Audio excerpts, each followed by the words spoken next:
his love. Think about his goodness.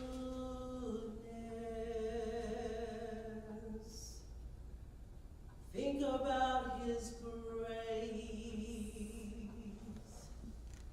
that's brought us through.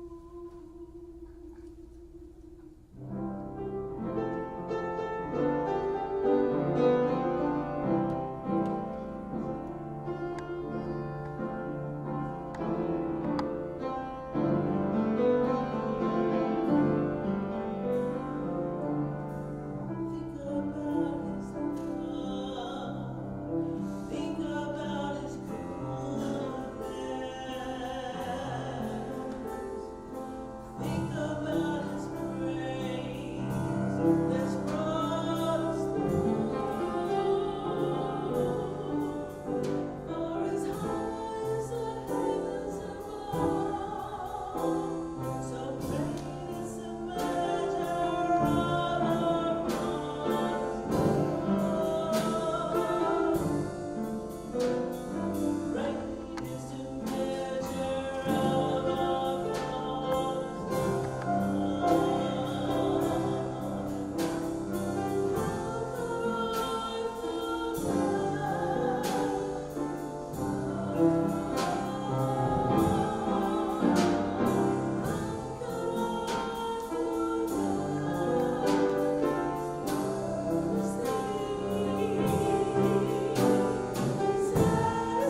Our scripture this morning comes from a very familiar passage that we are accustomed to reading throughout the year.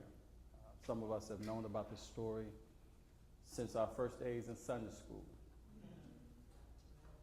Some of us who want to challenge the uppity Christians refer to this story as a challenge to how egoism enters the church and make those who have not demonstrated righteousness appear to be righteous until they caught in a moment of fear and distress, and they compromise their rhetoric by their actions.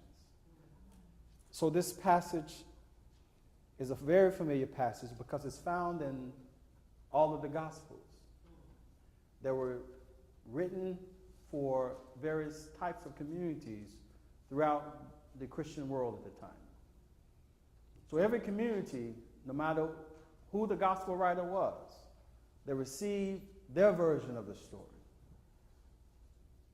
Found out that there was one of the apostles, one of the chief apostles, one of the 12, that actually lied to Jesus and betrayed Jesus, but yet went on to be one of the cornerstones of the Christian movement in the first century.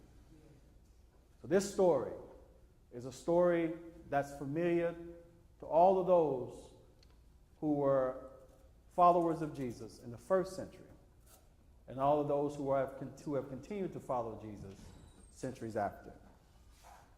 And so because of its familiarity, sometimes it gets lost. Because when something is very familiar, you normally pay less and less attention to it.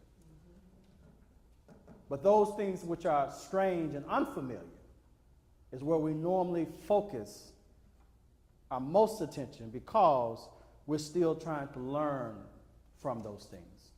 We're still trying to familiarize ourselves with that thing so that it can become now a part of our knowledge.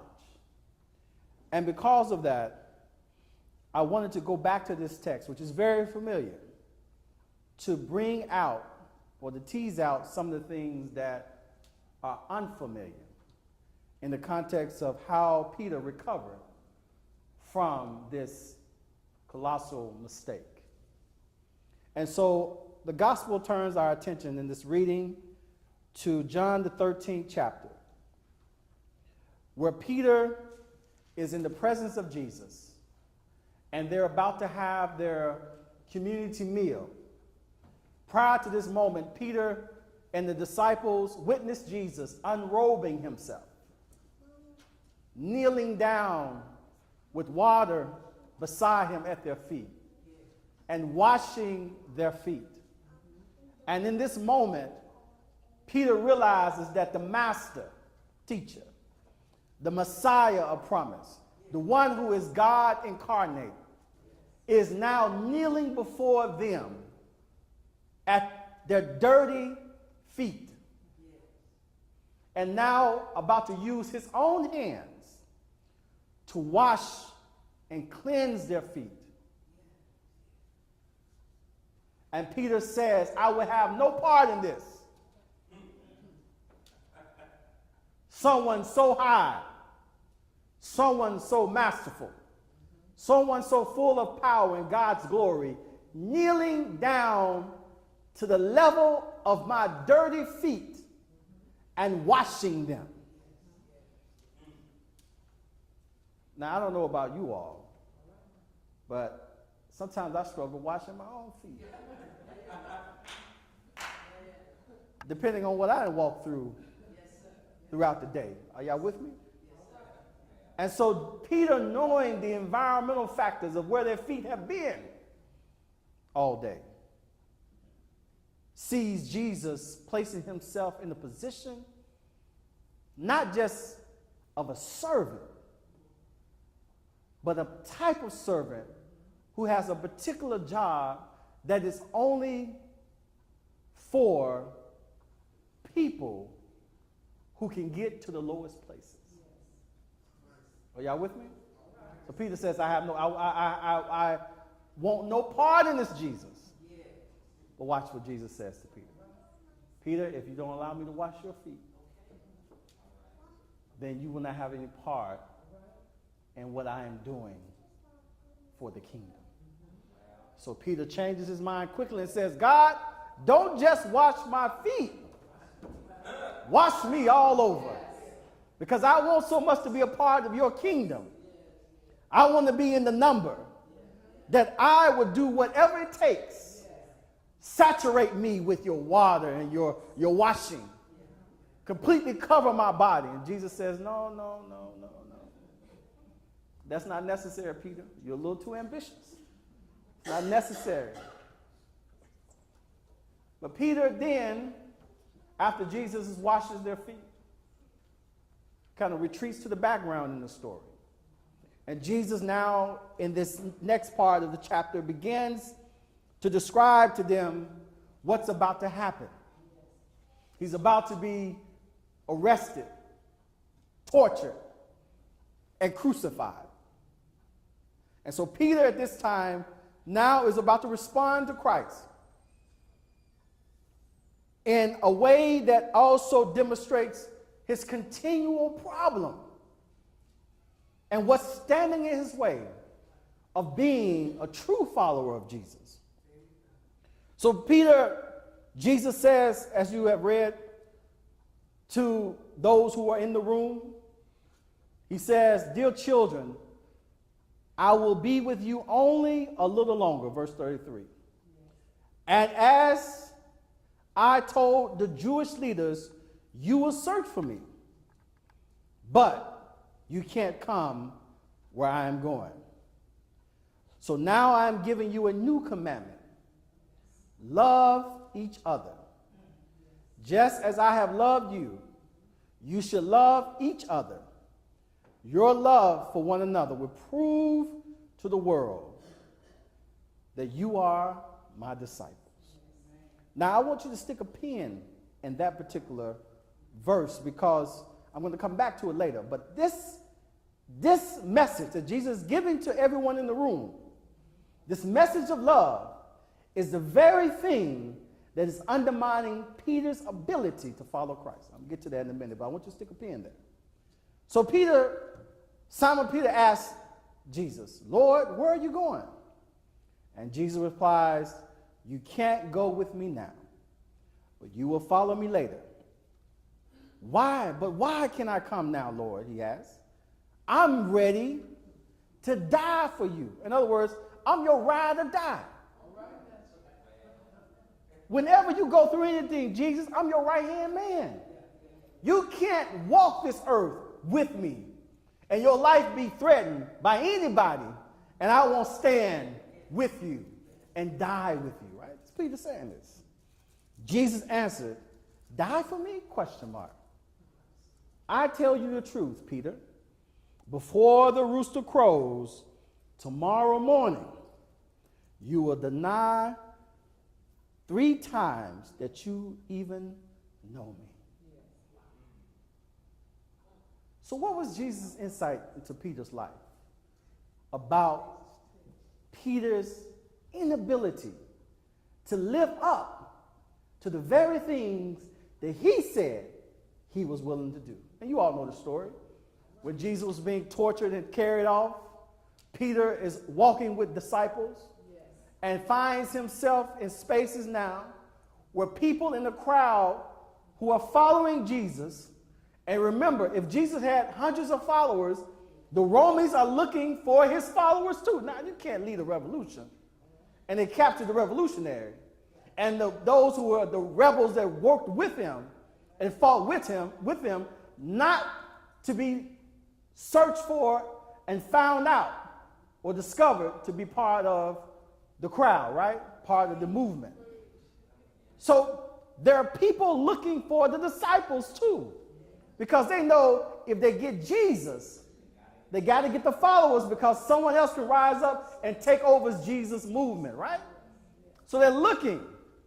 And so Peter and the other disciples have kind of dispersed wherever they went within the crowd or beyond the crowd. But Peter finds himself in spaces now where people are starting to recognize him as one of Jesus' followers. The first time he's recognized, according to the other 3 traditions, and even John says this, the first time he's recognized, they asked him, are you one of Jesus' followers? And he says, I am not. denies Christ one time. The second time, he moves away from that person, tries to find himself in another space, trying to blend in with the crowd. And then someone else notices him. Someone either listens, hears his voice, and recognizes the voice of a person that was preaching on behalf of Jesus. And they say, no, your voice is familiar to me. Aren't you one of Jesus' disciples? And Peter says, I am not. One version of the gospel says he even cursed. All right? You know, it's kind of, I can't use this language in the church, but you can imagine when you're trying to be in denial of something. The passion comes with words now to convince the other person that I'm not the one. It's kind of like that Shaggy song that came out a long time ago when he said it wasn't me. You know, that kind of denial of being caught, but then denying at the same time you're caught and saying it wasn't me. The third time he's approached in John's gospel, the gospel we're looking at, by someone who was kin to the person whose ear he had cut. Now, this is interesting. My cousin can verify, ear missing, that you are the one that cut his ear off, right? Piece of his ear. And we know it's you because we got still physical evidence that says your DNA matched the DNA of my cousin's ear. And you still say, I'm not the one. Imagine this. This is some deep denial, right? So then the rooster crows, cock crows, however you want to describe it. And Peter reminds himself, Jesus told me this was going to happen. Told me this was going to happen. Now, this is the moment where Peter realizes that his words don't reflect his actions. Now he has to walk back from every statement he made about being willing to die for Christ, wanting to share in God's kingdom that Christ has preached, lived, and died for. He has to now walk back from all of that because he's been found to be a hypocrite. So I bring us to this point in the gospel story to ask this very question. What is it in our Christian life today, if we're honest and we assess our actions and we assess our words and we put them side by side? I have said this about who I am as a Christian. I have said this about what I promised God I was or was not going to do. And I have done this. And we put those things side by side. Do we discover now, looking at our words, our promises, next to our actions, is there a moment, either in the past or in the present, that we even ourselves had to walk back? Are y'all with me? Because in the moment in which your words and your actions don't coincide, at that moment, you yourself have denied Christ in your everyday life. So the message today is basically this. In order to avoid having to walk back, it's better to walk the walk than to talk the talk. Because your actions speak always louder than your words. Are y'all with me? So what was the thing that was causing Peter to always have to walk back whenever Jesus was making a statement about the kingdom of God, what it would take to follow God? In every case, Peter was being rebuked in the gospel narrative. Y'all remember the story when Jesus was talking about, I'm going to have to die? And Peter comes to Jesus and says, no, Lord, no, Lord, no, you're not going to die. You're not going to be crucified. You're not going to be taken away from us. I will not allow it. And Jesus turns to Peter and says, get behind me, Satan. Y'all remember that? Peter had a psychology of what it was that he wanted Jesus to do, which was not the thing that God wanted Jesus to do. And every time Peter shows up, it's about Peter.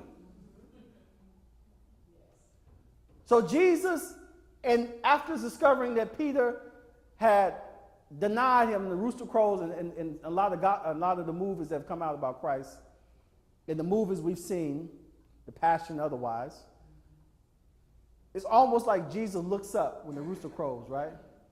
He knows why he got blood dripping from his body, flesh being torn. He knows that one of his most passionate disciples have betrayed him. Feel the weight of that.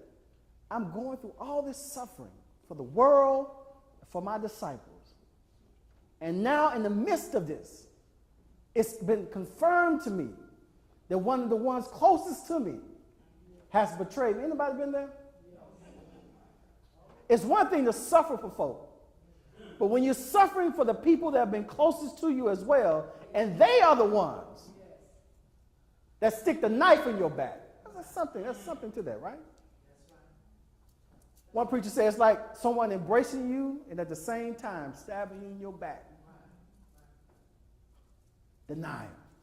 So how can I help you all understand what it means not to deny Christ and not to have to walk back? Because you're walking the walk as well as talking the talk. And I want to leave you with 5 things to consider. 5 things to consider. This is part 2 of the sermon I preached called Revolutionary Suicide. And revolutionary suicide basically is trying to get us to understand that what Jesus did in his life and also in his death was put himself in positions where his life could be taken, and his willingness to die for our lives and for us was an act of revolution, because he understood that it could not have been brought to pass for people to realize who he was and what he was capable of doing unless he was also willing to die for it. That's a combination, right? So Peter, knowing this about the revolution, says this in John because he wants to be a revolutionary. Why do you think he's walking around with knives and forks and guns and stuff in his back pocket, right? Just using metaphors. It's because he wants to be a revolutionary. And so Jesus is telling him, your time is coming, Peter, but not now, because you need to learn something. This goes back to the earlier point. Jesus comes to Peter later after he has denied him, after he has been resurrected. He meets the disciples later, and he has this conversation with Peter. He says, Peter, if you love me, Peter says, Lord, thou knowest, the King James Version, feed my sheep. Does this 3 times. Why? Because love now resurfaces as a point of reference to what is standing in the way of Peter's ability to follow Jesus. Y'all see this? He starts off in John, the 13th chapter, saying, love ye one another. This is a demonstration that you are capable of following me. Then he comes back after Peter denies him and says, Peter, do you love me? Peter said, yes, Lord, thou knowest. And he says, feed my sheep. Here is the point of Peter's dilemma. Peter was able to love Jesus, but he was not able to love Jesus' people. Are y'all with me?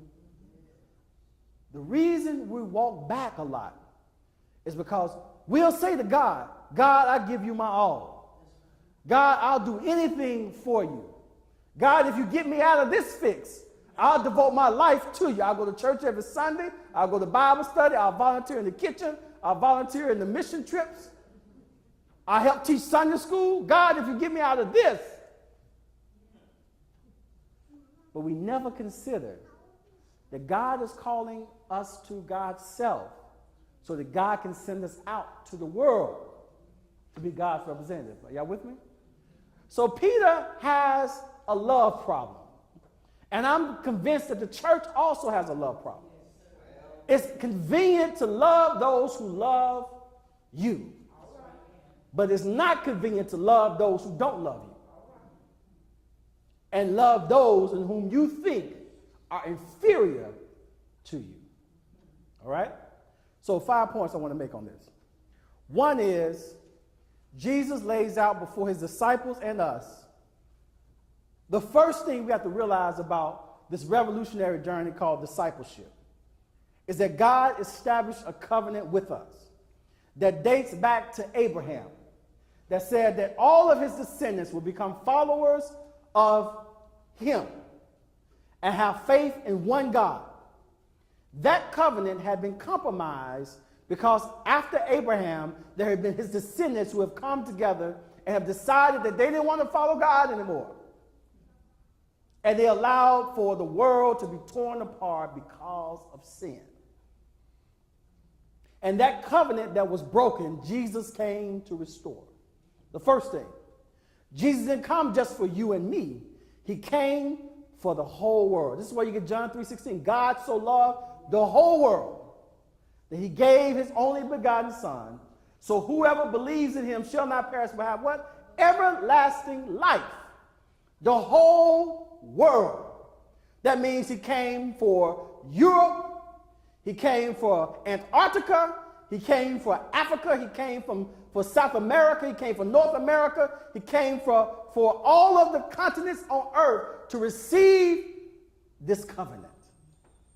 All right? First thing. 2, he came to address the cause of the sin that separated us from each other and God, and that was culture. Now watch this. That's why Peter is very important. God's covenant was to everyone on earth. But we as Abraham's descendants begin to divide ourselves based on divisions of culture. I'm American, you're Palestinian. I'm Kenyan, you're Brazilian. Y'all with me? I'm Japanese, you're Tibetan. My culture says I have something I have a right to that you don't have access to. And my culture is what I decide defines what you're entitled to and also what I'm entitled to, what you can take and what I can take. Are y'all with me? Culture was standing in the way. So Jesus came as a Jew to upset Judaism. He came into a culture to change that culture into one that accepts all cultures. Because he understood that culture is standing in the way. I'll give you a point example of this. We see it on a local level. I'm Arkansan.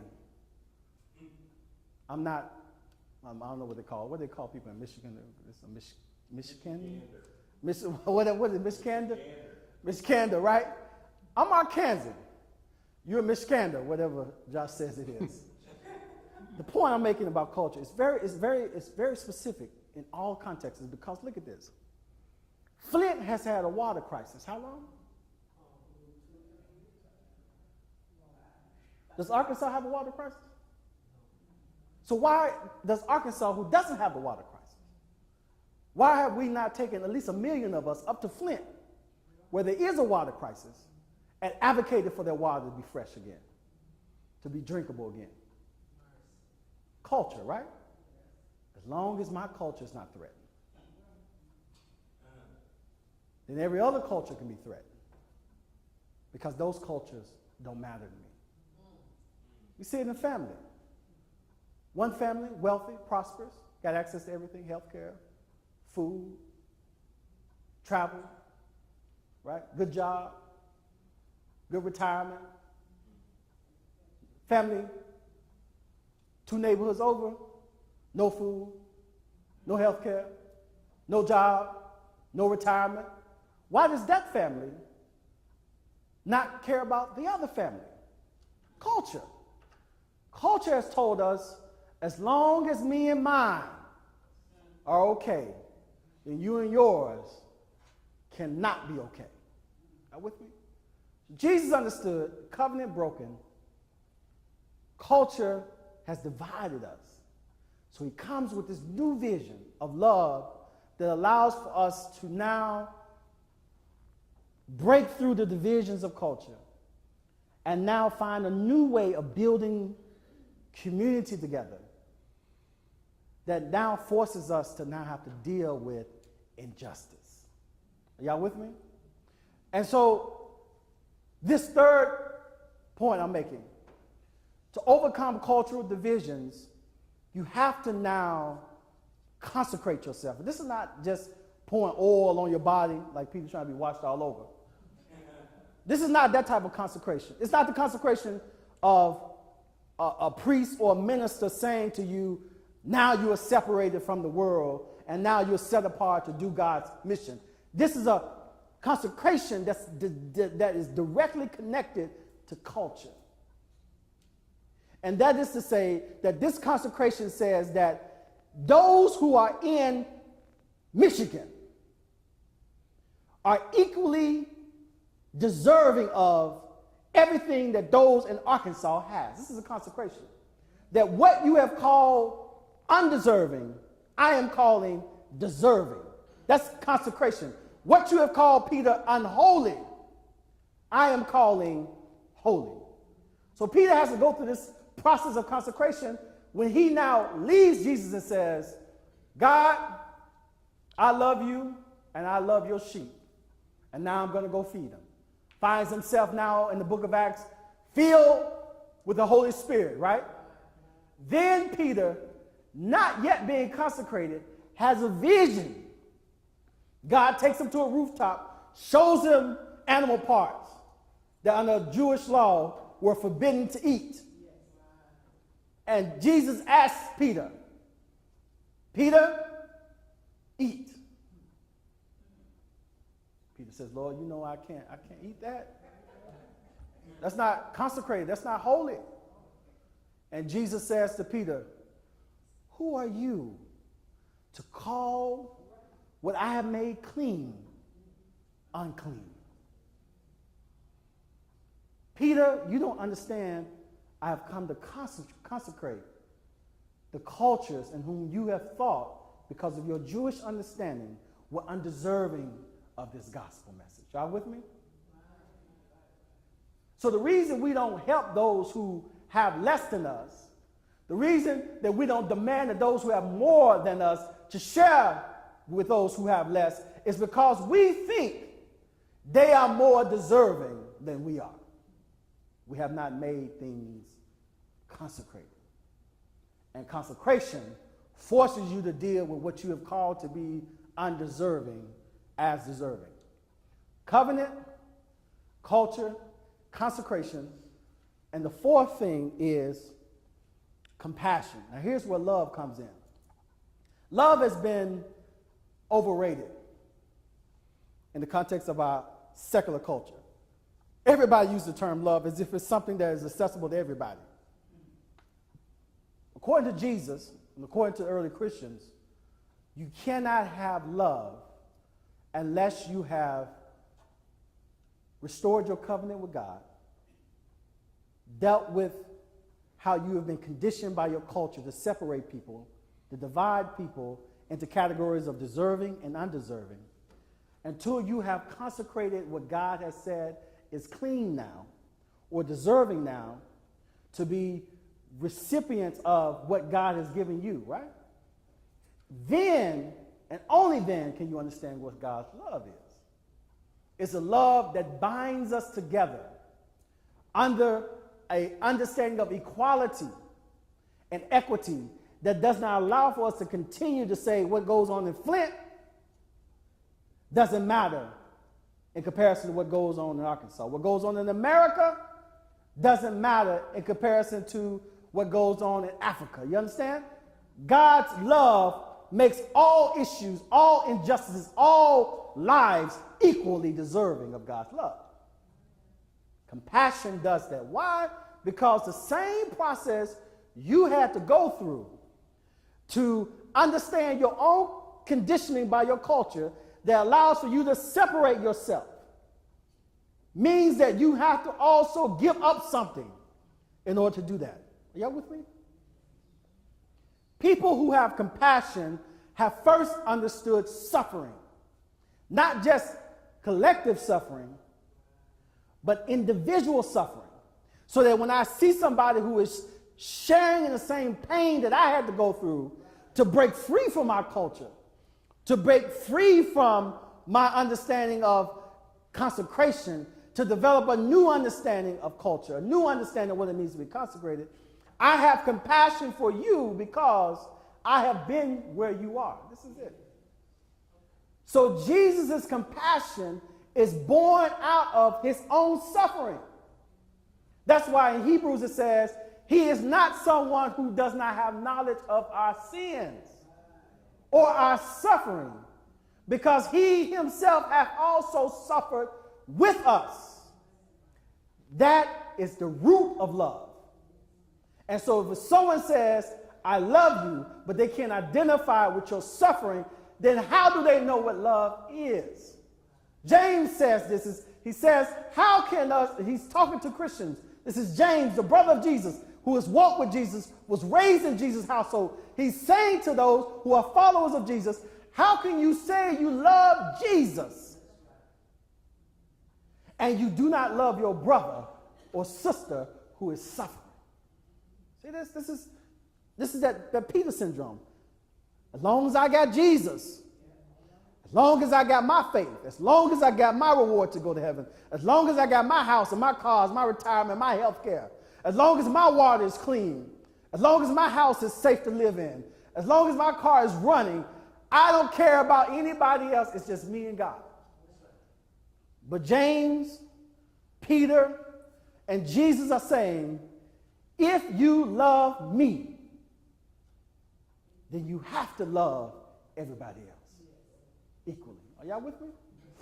So consecration and compassion. The last thing that Jesus is saying, and this is my last point, is that once you get to this place of understanding compassion, now we're ready to build community. Why? Because our culture has divided us, but compassion is what unites us. So when someone comes into this church, whether they're Asian, whether they're Italian, whether they're French or German, whether they're LGBT, whether they're black or brown, whatever they are by our cultural identification definitions, when they come into this space, if this is supposed to be God's beloved community, here's what's going to happen. One, they have to be taught the covenant that was broken and now restored by Jesus. Two, they have to be understanding that in this house, you need a black or brown, you need an Asian or German, you need a clean or unclean, you need an inferior or superior. In this space, we are one with Christ. Now it's consecrated. Are y'all with me? Then that person has to now themselves, being newly born into this community, has to now go through their own suffering to say, I can't prefer my mother over this mother. I can't prefer my children over these children. I can't prefer my job over their jobs. You know what's going to happen? To get from here to there is going to require some suffering. Y'all with me?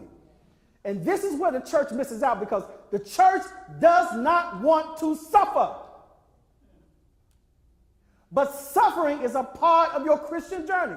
This is not the suffering of you being without. This is the suffering of you learning how to share. Because in America, we got a problem sharing. And the community in Acts was the first one to demonstrate this. Those who had more, who came into the church, who saw somebody in the other pew who had less, what did they do? I can't buy that Mercedes-Benz this year. God, I can't buy that Range Rover. I got to buy that personal Ford Focus. Y'all with me? I can't buy this. Man, I was looking at their house, 10,000 square feet. I'm living in this 6,000 square feet house. I ain't got enough room for all my stuff.